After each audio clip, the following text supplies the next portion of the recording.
जय हिंद एवरीवन। जैसा कि हमने कहा था कि इंटरनेशनल रिलेशन की जो हमारी सीरीज है वो हमारी बरकरार रहेगी और उसके अंदर आज हमारी एक और ऑर्गेनाइजेशन कंप्लीट होगी और वो होगी द अफ्रीकन यूनियन। कौन सी रहेगी?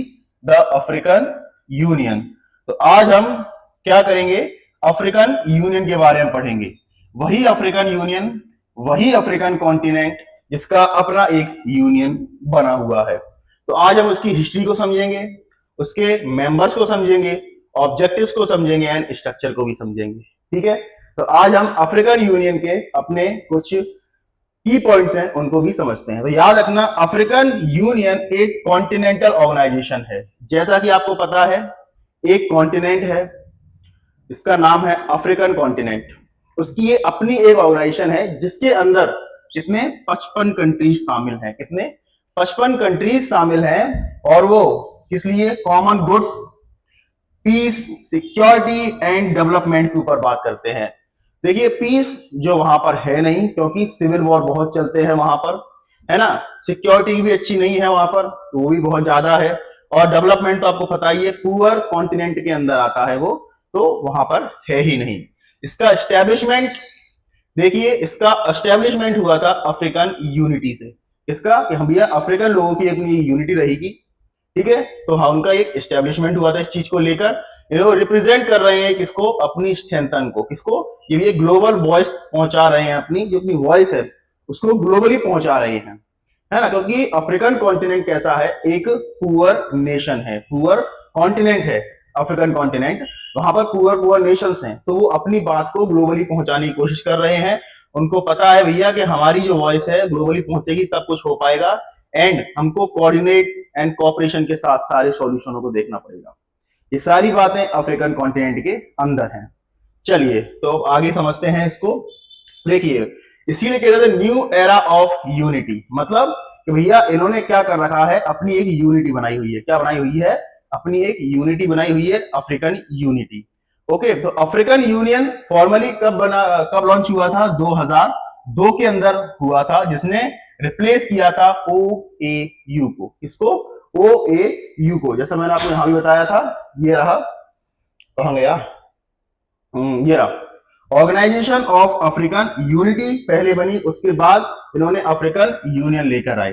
तो पहले था O A U, organisation of African Unity, फिर बाद में इन्होंने इसका नाम क्या रख दिया? अफ्रीकन यूनियन इसका नाम रख दिया। और उन्होंने अपना एम क्या रखा?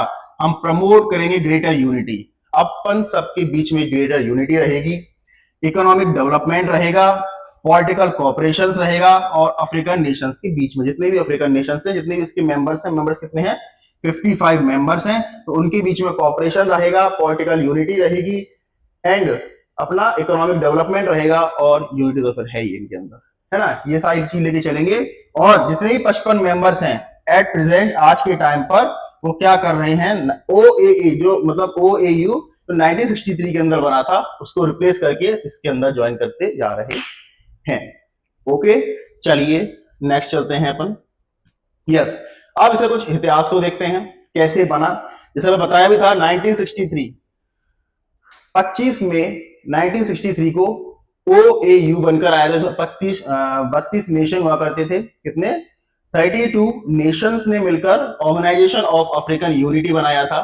उसके बाद हमें देखने को मिलता है, ये समय ऐसे चलता जाता है। फिर ओ ए यू जो मैंडेट था, उन्होंने क्या अपना भैया एम रखा कि हम डी कॉलोनाइजेशन करेंगे। मतलब आपको पता ही होगा, अफ्रीकन कॉन्टिनेंट के अंदर सबसे ज्यादा गुलाम देश थे, या फिर कह सकते हैं वेस्ट नेशंस ने जिसको सबसे ज्यादा गुलाम बनाया था वो अफ्रीकन कॉन्टिनेंट के अंदर था, है या नहीं है। तो डी कॉलोनाइजेशन को प्रमोट करेंगे, प्रमोट सोलिडारिटी, कि भैया सबके साथ कंधे से कंधा मिलाकर खड़े होना है हमको, सबका साथ, सबका विश्वास करना है हमको, है कि नहीं है। और जितने भी अफ्रीकन यूनियन है उनके अंदर डिफेंडिंग अ टेरिटोरियल इंटीग्रिटी, जो टेरिटोरियल इंटीग्रिटी है, अखंडता है इनकी एक दूसरे की, उसका सम्मान करेंगे उसको, और इसी रक्षा करने की बात करी है इन्होंने। Over decade O A U organisation of African union है, उन्होंने मैंडेट किया कि भैया हम कॉन्फ्लिक्ट हुआ, ठीक है, या फिर अपने सपोर्टेड लिबरल मूवमेंट को सपोर्ट करेंगे और कॉन्फ्लिक्ट को खत्म करने की बात करेंगे। ऐसा पता भी है आपको, अफ्रीकन कॉन्टिनेंट के अंदर सबसे ज्यादा कॉन्फ्लिक्ट चलते रहते हैं। Okay, and respected African global forum, और बताया कि भैया एक ग्लोबल फोरम को भी हम क्या करेंगे, क्रिएट करेंगे, जिस पर हमारी बात ग्लोबली पहुंच पाए, क्योंकि हम काफी पुअर नेशन है, कोई पुअर कॉन्टिनेंट है, कोई हमको गिनता भी नहीं है, आसपास जितनी भी कंट्रीज है सब डेवलपिंग है, डेवलप्ड है, हम तो अंडर डेवलपिंग में चल रहे हैं थोड़ा सा, इसलिए ठीक है। तो ये सब कंट्रीज ने मैंडेट रखे अपने। फिर दौर आगे बढ़ता है, 1990s का समय आता है, और फिर लीडरशिप जो है वो थोड़ा और इफेक्टिव होती है, और इकोनॉमिकली फोकस करते हैं, भैया हम गरीब हैं तो थोड़ा सा क्या है, इकोनॉमिकली फोकस करते हैं, और इकोनॉमिकली फोकस करके अपनी ऑर्गेनाइजेशन को उन्होंने लीडिंग ऑर्गेनाइजेशन का आइडिया दिया, अफ्रीकन यूनियन जो है, अब हम एक अफ्रीकन यूनियन बनाएंगे जो किस पर काम करेगी, जो कि इकोनॉमिकली काम करेगी और अपनी जो ऑर्गेनाइजेशन है उसको आगे लेके जाने की बात करेगी, ठीक है। ऐसे फिर 2000 का समय आता है, the constitutive act the African union was sign in Lome Togo, तो फिर ये लोग टोगो के अंदर ये साइन करते हैं अपने अफ्रीकन यूनियन को, कॉन्स्टिट्यूशन को, सिंपल सिंपल है ना। चलिए फिर आगे बढ़ता है, 2001 का समय आता है, और ये अपने कॉन्स्टिट्यूशन एक्ट को इन्फोर्स करते हैं कि भैया कॉन्स्टिट्यूटिव एक्ट है जो हमारा, उसको इन्फोर्स किया इन्होंने, आगे चल के बढ़ाया, और 2002 के अंदर जो AOAU था, ऑर्गेनाइजेशन ऑफ अफ्रीकन यूनियन, उसको ये खत्म करते हैं और उसके लेकर आते हैं द अफ्रीकन यूनियन, मतलब एक रिप्लेस करके एक ऑर्गेनाइजेशन लेकर आते हैं। चलिए देखिए, द अफ्रीकन यूनियन ऑब्जेक्टिव्स, अब इसके कुछ ऑब्जेक्टिव्स हैं, मतलब ये क्या चाहते हैं, क्या मांगे हैं इनकी, ये क्या सोचते हैं, उसको देखते हैं। पहली बात तो ये सोचते हैं कि हमारे बीच में यूनिटी और सॉलिडेरिटी बनी रहे, जितने भी बीच में, जितने भी जहां जहां के लोगों के बीच में यूनिटी नहीं है, स्टेट्स के बीच में, उनके बीच में भरोसा रहे, यूनिटी रहे, एक दूसरे का साथ, एक दूसरे विश्वास लेकर हम आगे बढ़े। ओके, फिर आती है ये सोवरेन टेरिटोरियल इंटीग्रिटी, कि भैया हम जितने भी लोग हैं उनके, हमारे जितने बॉर्डर लगते हैं किसी के साथ भी, जितनी अफ्रीकन कंट्रीज हैं, वो एक दूसरे की जो टेरिटोरियल इंटीग्रिटी ना उसको बरकरार रखें। ऐसा नहीं किसी की कब्जा कर लिया, कहीं भी वॉर किया, किसी कॉन्फ्लिक्ट किया, किसी प्रॉक्सी वॉर कराकर किसी की टेरिटरी को कब्जा लिया हमने, तो वो नहीं करना। जैसे पाकिस्तान ने इंडिया के साथ किया था 1948 के अंदर, हमारे एक टेरिटोरी थी, हमारी टेरिटरी जम्मू कश्मीर, गिलगिट बाल्तिस्तान, उसको कब्जा कर लिया था, है ना, तो वो नहीं करना है हमें, तो ये लेके चल रहा है। दूसरा है इकोनॉमिक इंटीग्रेशन, आपको पता है सोशल एंड इकोनॉमिक, काफी गरीब कॉन्टिनेंट है ये, तो उन्होंने कहा सोशल और इकोनॉमिक इंटीग्रेशन बना के चलेंगे हम लोग, और accelerate political and social economic integration continent, और पूरे कॉन्टिनेंट के अंदर social, economical and political integration, मतलब अखंडता लेकर चलेंगे, किसी दूसरे की निंदा नहीं करेंगे, उसकी रिस्पेक्ट ही करेंगे हम, ठीक है। पीस एंड सिक्योरिटी, जैसा कि आपको पता ही है, अफ्रीकन कॉन्टिनेंट हुआ, साउथ सुडान हुआ, ठीक है, सोमालिया हुआ, यहाँ पर क्या है, बहुत सारे कह सकते हैं कि यहाँ पर कॉन्फ्लिक्ट वो चलते रहते हैं, सिविल वॉर। आपको सिविल वॉर जो देखने को मिलेगा ना, वो आपको पहले तो मिडिल ईस्ट में भी था, अब मिडिल ईस्ट में थोड़ा कम हुआ है, तो फिर अफ्रीकन कॉन्टिनेंट में तो स्टार्टिंग से, जब से अंग्रेज छोड़कर गए हैं तब से लेकर आज तक वहां पर कॉन्फ्लिक्ट बने ही हुए, तो सिविल वॉर चलता ही रहता है ना। साउथ सुडान, सोमालिया वगैरह गरीब नेशन है, तो उन्होंने कहा पीस एंड सिक्योरिटी का ख्याल रखना पड़ेगा हमको। दूसरा है good governance and human rights लेकर आना है भैया, क्योंकि यहाँ पर आपको पता ही है गवर्नमेंट इतनी स्टेबल हो नहीं पाती है, और यहाँ पे ह्यूमन राइट की कंडीशन बहुत बुरी होती है, मतलब लोगों को जीनोसाइड कर दिया जाता है, कहने का ये है कि जीनोसाइड, लोगों को मार दिया जाता है, किसके चलते, पैसे के चलते, खदानों के चलते भैया, क्योंकि बाहर की कंट्रीज का इन्फ्लुएंस बहुत ज्यादा रहता है, चाइना हुआ, वेस्टर्न कंट्रीज का इन्फ्लुएंस बहुत ज्यादा है, तो लोग एक दूसरे को ही मारते रहते हैं, ठीक है, क्योंकि इसमें कब्जा ना कर ले इसी की माइंस वगैरह पे, इसलिए गुड गवर्नेंस तो गवर्नमेंट ढंग से काम कर नहीं रही है, और ह्यूमन राइट्स का वायोलेशन वहां बहुत ज्यादा होता है, इसलिए, है ना, नाम की डेमोक्रेसी भी नहीं है वहां पे तो। और इंटरनेशनल कोऑपरेशन, भाई अफ्रीकन यूनियन का कहना है कि हम भैया जब तक किसी दूसरी कॉन्टिनेंट के साथ अपने कोऑपरेशन अच्छे नहीं करेंगे, तब तक आप मुझे बताइए कि तब तक क्या हम आगे बढ़ पाएंगे, नहीं बढ़ पाएंगे, तो इसलिए उन्होंने कहा कि इकोनॉमिक कोऑपरेशन या फिर इंटरनेशनल कोऑपरेशन को आगे लेकर चलेंगे, ये बात कही है। लास्ट उन्होंने कहा भी सस्टेनेबल डेवलपमेंट, क्योंकि आपको पता है ये अंडर डेवलप्ड कंट्रीज हैं, अभी डेवलपिंग भी नहीं हो पा रही हैं, ठीक है, पूरे कॉन्टिनेंट के अंदर एक दो कंट्री ऐसी डेवलपिंग में आती हैं, साउथ अफ्रीका जैसी कंट्रीज, तो याद रखना उन्होंने कहा भी एक सस्टेनेबल डेवलपमेंट लेके चलेंगे, क्योंकि हमको अभी डेवलपिंग होना है, फिर डेवलप्ड होंगे आगे चल के, तो उन्होंने कहा है कि भैया हमारे यहाँ पॉल्यूशन भी ज्यादा होगा, तो इसलिए उन्होंने कहा कम पॉल्यूशन के साथ हम डेवलप करेंगे अपने आप को, तो सस्टेनेबल डेवलपमेंट की बात की है भैया, कि वर्क क्वालिटी जो होगी उसको इंप्रूव करेंगे, और जो क्या नाम है कोऑर्डिनेशन के साथ हम अपने आगे बढ़ते जाएंगे, ये बात उन्होंने करी है। चलिए नेक्स्ट चलते हैं, इसके स्ट्रक्चर की बात करते हैं भैया, इसका स्ट्रक्चर क्या कहता है, दो स्ट्रक्चर बताऊंगा मैं इसके, एक आगे भी है, इसलिए पार्ट 1 इसका यही है। तो अफ्रीकन यूनियन जो है वो कंपोज करता है सेवरल इंपॉर्टेंट ऑर्गन्स को बताता है, वो काफी सारे इंस्टीट्यूट है इनके, जैसे कि एक इनकी असेंबली है, जैसे बताया था यूरोपियन यूनियन, उनकी भी एक पार्लियामेंट है, ऐसी भी इनकी भी एक असेंबली है, इनकी एक पार्लियामेंट जैसी है, ठीक है। वो क्या कहती है, अच्छा इसमें एक किस्सा है कि इनकी जो पार्लियामेंट है अफ्रीकन यूनियन की, वो चाइना ने बना के दी थी, चाइना को ठेका दिया था इन्होंने। अब चाइना ने क्या किया, सीक्रेटली इसके अंदर अपने कुछ क्या कहते हैं कैमराज माइक्रोफोन्स वगैरह इसके अंदर लगा दिए, जिससे वो घर बैठे बैठे सारी चीज सुनता था, है ना। जब इनको पता चला ये सारी चीजें कि रात को भी सर्वर चल रहे हैं, ये इतने कैसे चल, इतना कैसे हो रहा है, तो बाद में जांच पड़ताल में तो सारे कैमरा स्पीकर निकाल के आए। चलिए तो ये भी था, चाइना से बनवाओ यही होगा फिर।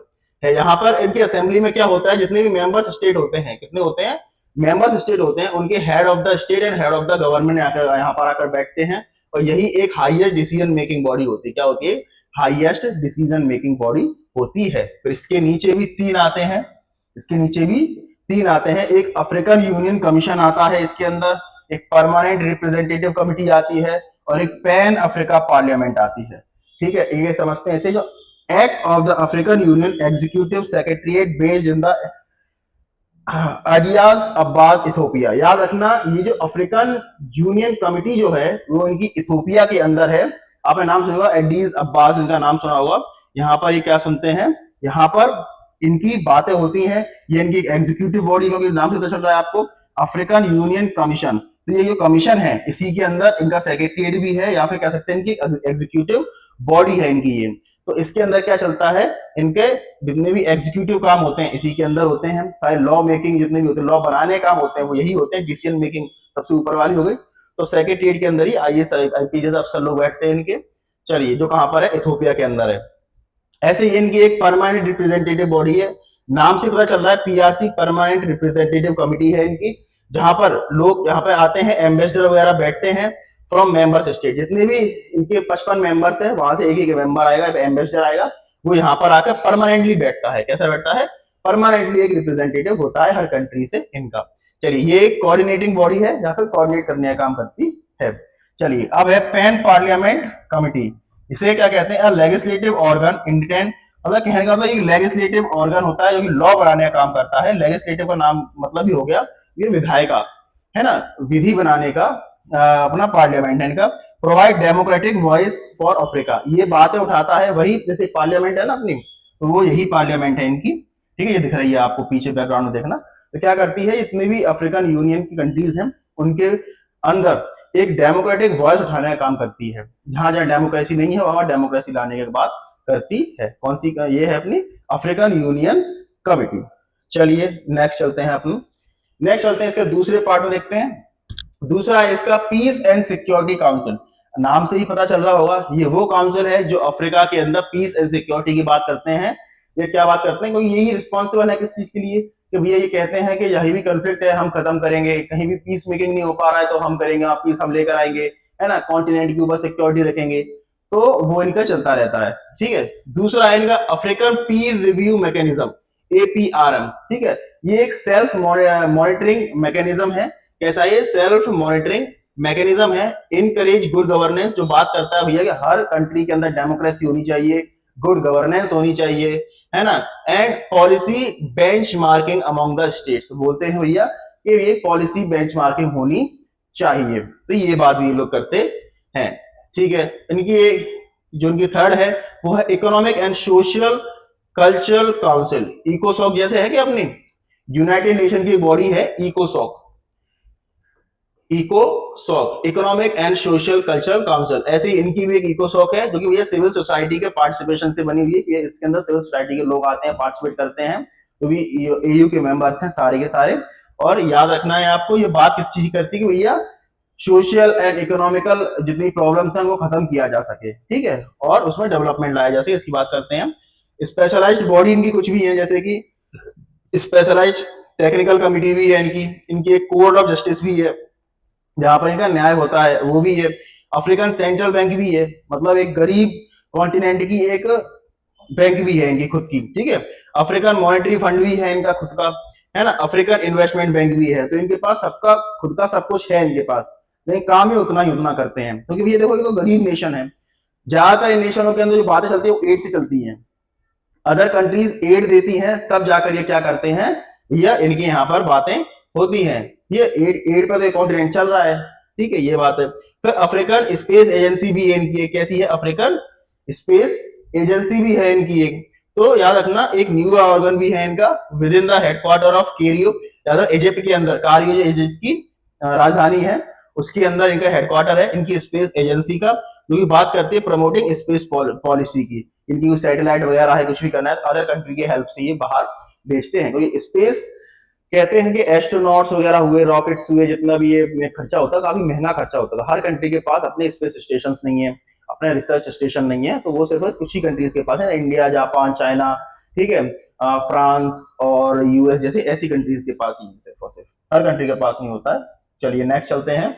अब बात करेंगे यहाँ के फंक्शंस की। अफ्रीकन यूनियन काफी तरीके से फंक्शन करता है, जैसे पहले नंबर पर पीस एंड कॉन्फ्लिक्ट, वही बात है, देखिए क्या है यहाँ पे कुछ चीजें बारह दोबारा लौट के आएंगी, क्योंकि आपको ही पता है ये बहुत पुअर कॉन्टिनेंट है नहीं, कैसा बहुत पुअर कॉन्टिनेंट है, और पुअर कॉन्टिनेंट होने के नाते इसमें क्या है काफी सारी दिक्कतें बहुत ज्यादा है, क्योंकि यहाँ पीस बिल्कुल भी नहीं है। तो इसीलिए सबसे ज्यादा जिस चीज पे फोकस करते हैं ये peace, democracy, good governance, trade वगैरह, इन पे बात करते हैं ये लोग, है ना। तो यहाँ पे क्या है, ये पीस मेकिंग कॉन्फ्लिक्ट की रेजोल्यूशन की बात करते हैं, तो ये इनका क्या होना चाहिए, रिसोल्यूशन होना चाहिए, इनके सॉल्यूशन होनी चाहिए इनके, इसकी बात करते हैं। Through it's piece security council, इनकी जो पीस सिक्योरिटी काउंसिल है उसके माध्यम से ईयू के अंदर जहां जहां पीस नहीं है वहां वहां पीस लाने की बात करते हैं। फॉर एग्जांपल के लिए the African union supported the stabilisation mission Somalia, मैंने क्या होता है सोमालिया के अंदर काफी सारी दिक्कतें थी, तो इनको खत्म करने का काम किसने किया था, अफ्रीकन यूनियन ने किया था, ठीक है। तो ये इनकी एक कैसा था अचीवमेंट के अंदर गिना जा सकता है। दूसरा है प्रमोटिंग गुड गवर्नेंस, जहां जहां डेमोक्रेसी नहीं है, गवर्नमेंट नहीं खड़ी हो पा रही है, तो वहां पर इनकी जो कि अफ्रीकन पीर रिव्यू मैकेनिज्म जो इनकी काउंसिल है वो काम करती है, यहाँ पर गुड गवर्नेंस लाने का काम करती है। ऐसे ही इनकी एक economic integration and development council है इनकी एक, ठीक है, और इंस्टीट्यूट है, वो क्या करते हैं, AU promote African integration through infrastructure project, trade, common market, ये बात करते हुए ट्रेड होनी चाहिए हम सबके बीच में। अफ्रीकन इंटीग्रेशन के साथ साथ कहा होना चाहिए भैया इंफ्रास्ट्रक्चर प्रोजेक्ट, जो भी जहां जहां इंफ्रास्ट्रक्चर नहीं है वहां वहां बातें होनी चाहिए, ट्रेड अच्छा होना चाहिए, हम सबके कॉमन मार्केट होना चाहिए, मतलब जैसे कि जो यूरोपियन यूनियन है उसकी तरह बात कर रहे हैं सीधा सीधा। ये शेयर डेवलपमेंट गोल के भैया हमारे जो डेवलपमेंट गोल है सबके वो कैसे होंगे, एक दूसरा शेयर करने चाहिए हमको, है ना। अ की विजन इज एजेंडा, इन्होंने 2063 2063 तक इन्होंने क्या कहा है कि हम अपने देश, हम अपने कॉन्टिनेंट को भैया समृद्ध और डेवलप्ड बनाएंगे, कहां बनाएंगे, डेवलप्ड बनाएंगे। तो African union long term strategic blueprint है इनके पास, किस चीज को लेके, डेवलपमेंट को लेकर। तो 2063 है ना, तो 2063 तक इन्होंने कहा है कि हम अपने देश को कहां तक ले जाएंगे, अपने कॉन्टिनेंट को कहां ले जाएंगे, मतलब डेवलपमेंट कर देंगे इनको, ऐसा इन्होंने कहा है। चलिए नेक्स्ट है इनकी health and social development council, इन्होंने कहा है तो आपको पता ही है दुनिया में अगर कहीं भी कोई भी बीमारी आई है तो या वो चाइना से आई है, वो अफ्रीका कॉन्टिनेंट से आई है ना, तो यही सबसे ज्यादा चीजें निकल कर आई हैं। तो इसलिए ये social health and social development पे काम करती है। कोई गरीब देश है जितना ज्यादा उनके पास पैसा नहीं है इलाज में लगाने के लिए, तो दूसरी कंट्री पर ज्यादा वो डिपेंड रहती हैं, तो इसीलिए उन्होंने खुद का भी कुछ करने का शुरू किया। तो एयू इसके ऊपर रिस्पॉन्ड करता है कि ये कॉन्टिनेंट के अंदर क्या होना चाहिए, हेल्थ क्राइसिस कम होनी चाहिए। ओके, जैसे कि एग्जांपल के लिए हम देखें, play coordinating role via the African centre for disease and control prevention. तो याद रखना है आपको, इनकी एक और अफ्रीका सीडीसी करके काउंसिल है, जो क्या है, African centre for disease and control and prevention, जो कि भैया पिछले जितने भी काम हुए हैं उन सब में इसका हाथ था, मतलब जितने भी अच्छे काम हुए उसके अंदर इसने अच्छा रोल निभाया है। साइंस, टेक्नोलॉजी एंड इनोवेशन, आपको पता है गरीब कॉन्टिनेंट इतना कुछ मिल नहीं पाता, तो यहाँ से लोग क्या कर जाते हैं, बाहर चले जाते हैं जहां उनको अच्छा कुछ मिलता है, तो वहां निकल जाते हैं। तो थ्रू अफ्रीकन स्पेस एजेंसी, उसके सपोर्ट से क्या करते हैं, कॉन्टिनेंट के अंदर स्पेस रिलेटेड कोलैबोरेशन करते हैं, रिसर्च करते हैं, पॉलिसी करते हैं, ठीक है, और वहां पर जितनी भी चीजें होती हैं उनको इनिशिएट करके इंप्रूव करने की कोशिश करते हैं, इंप्रूव करते हैं उसे। Infrastructure such through the partnership project like the African light source, जैसे कि इन्होंने अफ्रीकन लाइट सोर्स करके अपना एक प्रोजेक्ट चलाया था, वो किससे चलाया था इन्होंने, कि एक दूसरे के सबके सहयोग से चलाया था, सब लोगों ने मिलकर क्या किया था, अपना प्रोजेक्ट इन्होंने एक बरकरार रखा था, आगे ले गए थे। ऐसे ही इन्होंने क्या किया है, साइंस एंड टेक्नोलॉजी इनोवेशंस के माध्यम से इन्होंने अफ्रीका को ऊपर ले जाने की बात की है। चलिए, and representation in global affairs, मैंने क्या बताया था, जितने वर्ल्ड में इन्होंने कहा है कि ये वर्ल्ड के अंदर हमें अपना रिप्रेजेंटेशन रखना होगा, अपनी वॉइस को रखना होगा, तभी लोग हमको सुनेंगे, है ना। आज आप देखिए रशिया यूक्रेन चल रहा है, लोग उसकी भी बात करना कम कर दी है ना। आज यूएस और ईरान चल रहा है तो लोग उसकी बातें कर रहे हैं, लेकिन ये नहीं देख रहा सदियों से जो डेकेड से चले आ रहे हैं अफ्रीका के अंदर सिविल वॉर, उसी की बात ही नहीं कर रहा है ना। वहां पर तो लोग नरसंहार किए जा रहे हैं, उसी की बात ही नहीं कर रहा है।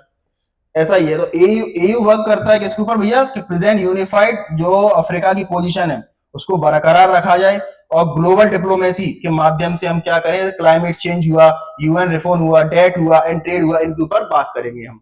ठीक है, ये बात किसने रखी है, इन्होंने रखी है। चलिए नेक्स्ट चलते हैं कि भैया इनका विजन क्या है। मैंने क्या बताया था, 2063 का एजेंडा क्या है, कि भैया 2063 2015 के अंदर इन्होंने साइन किया था, अडॉप्ट किया था फ्रेमवर्क, और इन्होंने कहा था कि भैया 2063 तक कि अफ्रीकन यूनियन जो है वो भैया एक डेवलप्ड कॉन्टिनेंट बन जाएगा। ये बात इन्होंने कही थी। तो ये कब अडॉप्ट किया गया था, 2015 के अंदर इसको अडॉप्ट किया था फ्रेमवर्क को। ठीक है, ये बात इन्होंने रखी थी। दूसरा इनका क्या विजन था, कि set out 50-year vision for the Africa focusing inclusive growth, sustainable development, democratic government and the technological advancement. तो इन्होंने कही थी कि भैया जो आगे वाली 50 साल है 15 से 63 के बीच में, उनमें हम क्या करेंगे भैया, एक इंक्लूसिव ग्रोथ लेकर आएंगे, जिसके अंदर रहेगा सस्टेनेबल डेवलपमेंट, हम डेवलप होंगे लेकिन सस्टेन तरीके से होंगे, आप देख ही रहे हैं इनके विजन को, एंड डेमोक्रेटिक गवर्नेंस लेकर आएंगे, हर कंट्री के अंदर एक डेमोक्रेटिक गवर्नमेंट होगी, और इन्होंने कहा है कि जितनी भी हमारी कंट्रीज हैं उनके अंदर एक टेक्नोलॉजिकल एडवांसमेंट रहेगी। तो हर कंट्री एक टेक्नोलॉजिकल देखा जाए तो ऊपर लेकर जाएंगे हर कंट्री को। ठीक है, ठीक है। और विजन क्या है इनके, सम फ्लैगशिप प्रोजेक्ट अंडर एजेंडा 2063, कुछ और भी उन्होंने प्रोजेक्ट रखे हैं, जैसे कि plan for the continent and continental high speed railway network. इन्होंने कहा पूरा कॉन्टिनेंट को हम क्या करेंगे, एक हाई स्पीड रेलवे नेटवर्क से कनेक्ट करेंगे। आपको जानकर ये आश्चर्य होगा कि पूरे वर्ल्ड के अंदर जो सबसे कम रेलवे जो हैं वो अफ्रीकन कॉन्टिनेंट के अंदर है।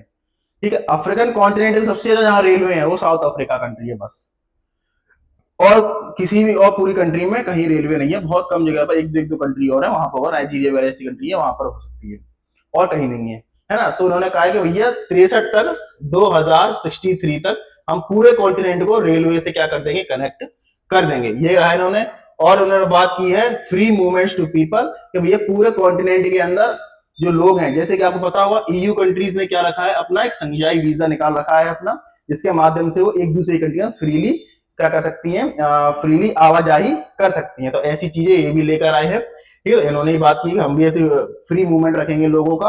Okay, and the powerful integration economy, और क्या करा है इन्होंने, एक पावरफुल इंटीग्रेशन इकोनॉमी की बात करिए कि भैया एक पावरफुल इकोनॉमी हम बन के रहेंगे। ठीक है, चौथा इनका विजन क्या है, first 10-year implementation plan under agenda 63। उनका जो आने वाले 10 साल रहेंगे, तो पहले 10 सालों हम क्या करेंगे, इसके अंदर कुछ मेजरेबल टारगेट रखेंगे, जैसे कि economical, social and political domain के अंदर इकोनॉमिकली ग्रोथ करेंगे हम, सोशली ग्रोथ करेंगे, एंड पॉलिटिकली जो डोमेन रहेंगे जितने भी, इन तीनों के अंदर हम क्या करेंगे, सबसे 10 सालों के अंदर पहले इनको अच्छा करेंगे, उसके बाद हम कहीं जाएंगे, है ना। तो ये बात इन्होंने जो इनका 2063 का एजेंडा है उसमें बात रखी है इन्होंने अपनी। चलिए, इन्होंने ईयू की फाइनेंस है उसको समझते हैं कि फाइनेंस क्या है। जैसे आप दिख ही रहा है 66% जो है इनका एक्सटर्नल फंडिंग है। मैंने क्या बताया था, जो इनके जितने भी इनको मिलता है सामान, आप कह सकते हैं जितना भी फंड मिलता है वो 66% बाहर से मिलता है, अंदर से नहीं, बाहर से ये लेते हैं एड के माध्यम से। और 96 जो परसेंट है वो member fund peace fund target, मतलब जितना भी मेरे को मिलता है वो पीस फंड टारगेट नाम से इनको 96% मिल जाता है।